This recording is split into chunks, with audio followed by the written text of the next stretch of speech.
In a futuristic dystopia, people are known as members, and their lives are controlled by the administration known as the collective. Most illnesses have been cured, and there's not violence or crime, but in the process they've also got rid of emotions, and now it's forbidden to show any feelings or make any contact with other members. There's no love or marriage, and babies are born through artificial insemination whenever a particular woman is summoned to do her part for society. There are no colors or decorations either. Everyone wears white and lacks a personality.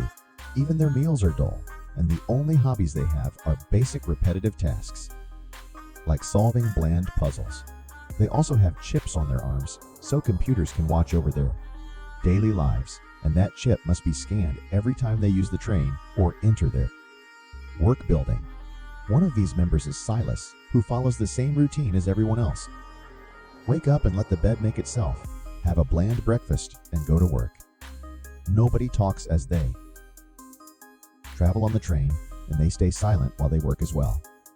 Everywhere around them, screens remind members to report any deviant behavior, including minor things like a faint smile. The screens also talk about an illness called SOS, or switched on syndrome, which makes people regain their emotions. Members are reminded to see the doctor if there are any signs of a symptom. Silas works for a company called Atmos as an illustrator, so he spends the whole day drawing on a screen. His art is quite a contrast to the world he lives in, probably because he's inspired by a documentary he listens to while he works. This documentary is about the Great War, period during which the collective fought to split from the peninsula, a chaotic place where emotions aren't suppressed. There are two moments in the day during which workers talk to each other. First, it's during project meetings so they can discuss ideas, and Silas listens to Nia's suggestions with utmost attention. The other moment is lunch, during which everyone makes sure to sit with enough distance among them. Their conversation isn't very lively though, and they stick to factual topics like the coworker that returned from conception duty. At the end of the day, Silas goes home and watches how officers arrest a sick couple. Later at his apartment, Silas continues his bland routine, a meal prepared by the home AI solving another generic puzzle, and going to bed. It's the same routine everyone else in the building has. The next day, Silas watches the news and learns that the sick couple will be sent to a defective emotional neuropathy facility, or DEN. Members are reminded again to report any signs of SOS, be their own or their coworkers. Later at work, an employee self-deletes by falling off the roof, which happens often in this society. The employees go to the window to look at the body, but nobody isn't disturbed except for Nia, who makes very tiny gestures that are noticed by Silas. However, he keeps this information for himself. Afterward, all Amos employees gather for another meeting. While everyone has their attention on the screen, Silas uses the chance to watch Nia, trying to decide if she's sick. In the end, watching a pretty woman for so long starts to change something in him. Later at home, Silas is nervous while he eats his dinner because he can't stop thinking about Nia, and he even has trouble finishing his puzzle. The next day, during another work meeting, Silas keeps zoning out and has to be scolded. That night, he dreams that he's standing on a roof, and when he's about to fall, he wakes up. This is the first time he's ever dreamed, so he feels so confused and disoriented that he runs into a wall. The following morning, he discovers a bruise on his forehead and goes to the health center, where he sees a woman cry while watching a video about SOS and its 4 stages of symptoms. A man called Jonas asks Silas what stage he's on, but Silas denies being sick. Then Jonas explains he's on stage 2. Afterward, Silas sees the doctor and tells him about the nightmare. So he immediately gets tested, and the doctor confirms he does have SOS.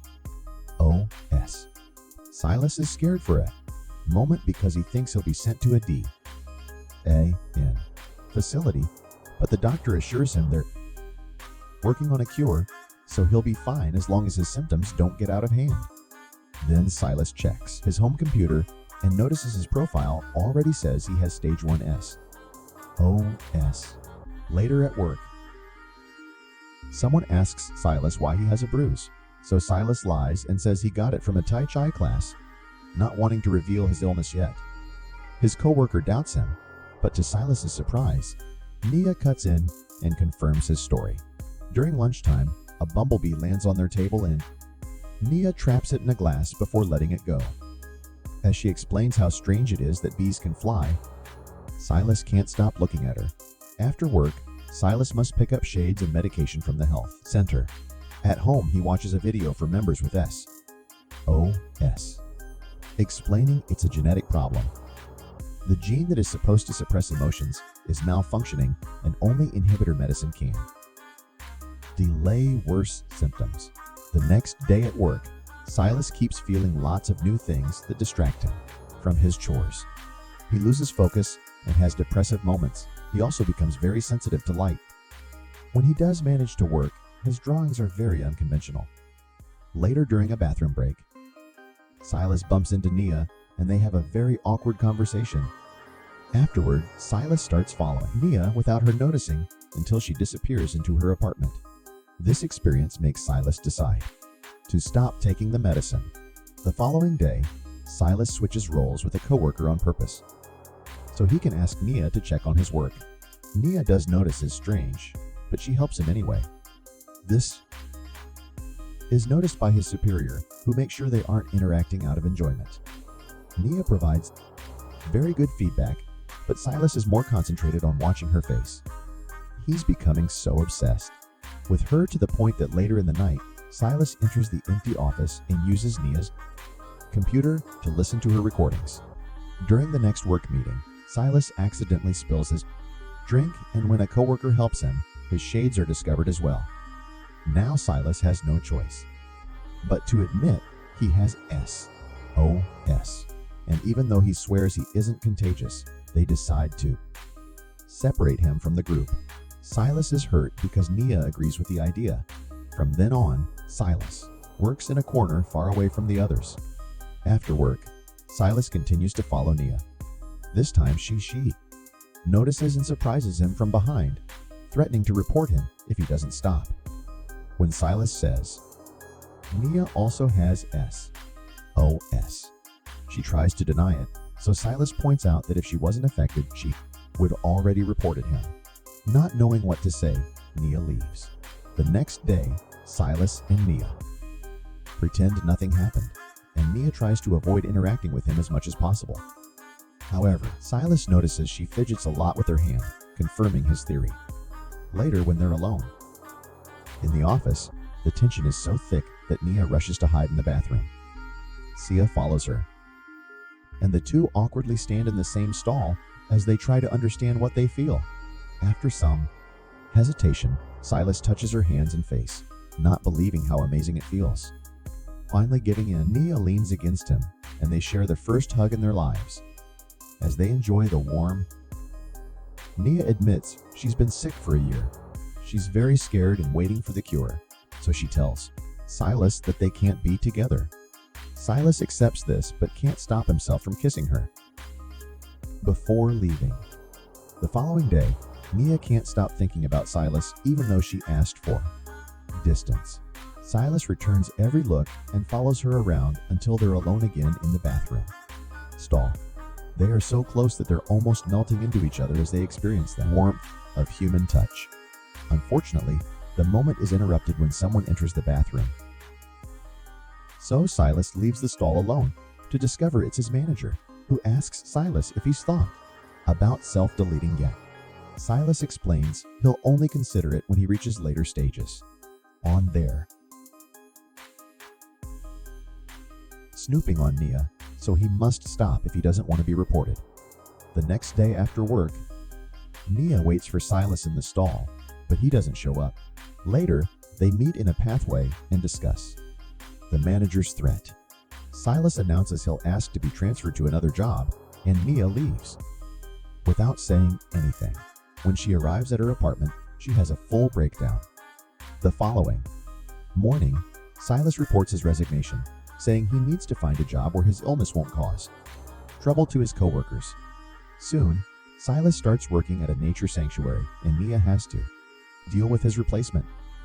She isn't handling the situation well as she thinks of Silas every time. She sees his cup, which she ends up taking back to her place. Her performance at work starts to decline as well. Sometime later, Silas bumps into Jonas and finally shares all that he's feeling lately with Nia.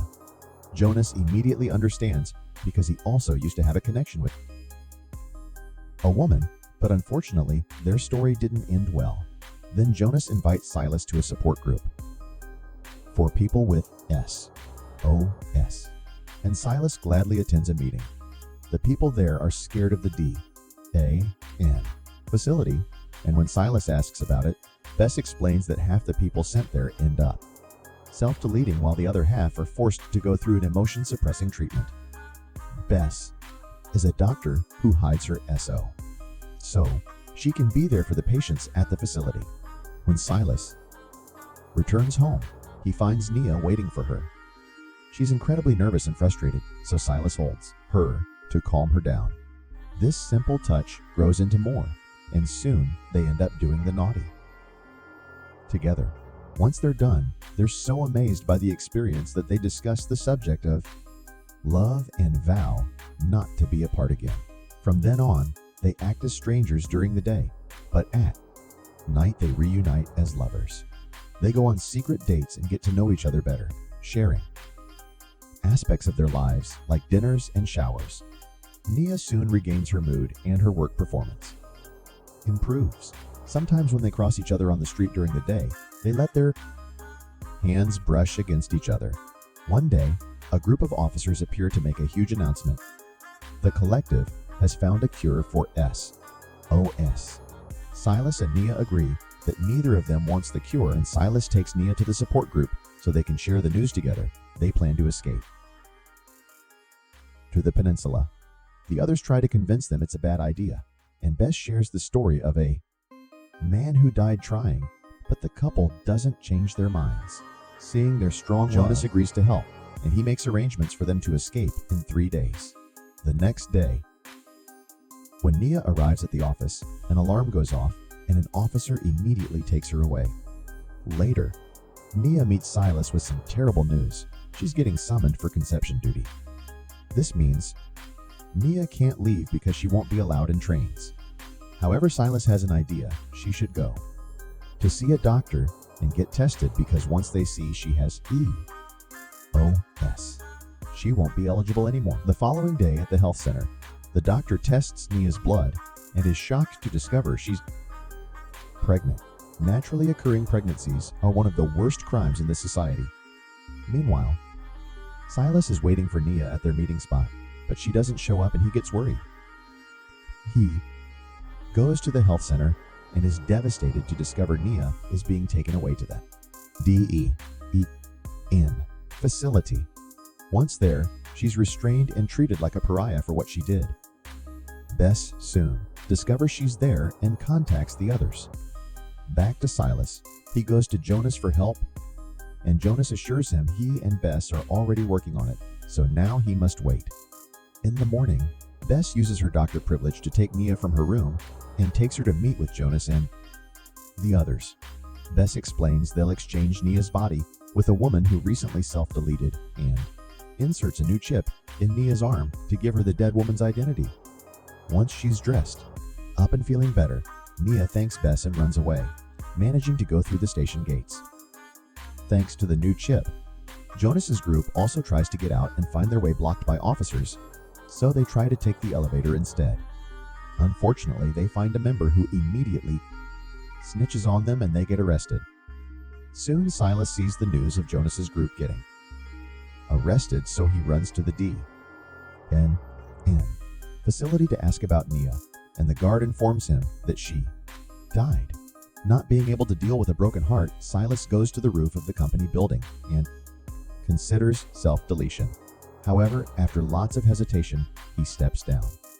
Meanwhile, Nia goes to Silas's apartment to wait for him, but he doesn't show up. Eventually, she gets tired of waiting and goes looking for him at the sanctuary, but he isn't there either. Now knowing what else to do, she returns to Silas's place. When night falls, Silas finally returns and Nia runs to his arms. But he barely reacts. Nia takes a closer look at him and discovers he's taken the medicine to cure the EOS. So he only has 5 hours left of emotions. Determined to win this, Nia tells him to fight the medicine as she continues to touch him, and they agree to escape anyway. In the end, they fall asleep together, hoping her cuddling will keep him feeling. In the morning, Nia wakes up alone in the bed. Silas woke up early following the routine, so he's already all dressed up and ready to go. He explains he remembers the love they shared, but he doesn't feel it anymore. However, they still leave together because Nia won't give up. As they go to the station, Nia feels a huge distance between them and worries if this will work. Once they board the train, they sit silently as if they were back at the beginning, and Nia's worries get worse. However, hope slowly returns when Silas reaches out to touch her hand.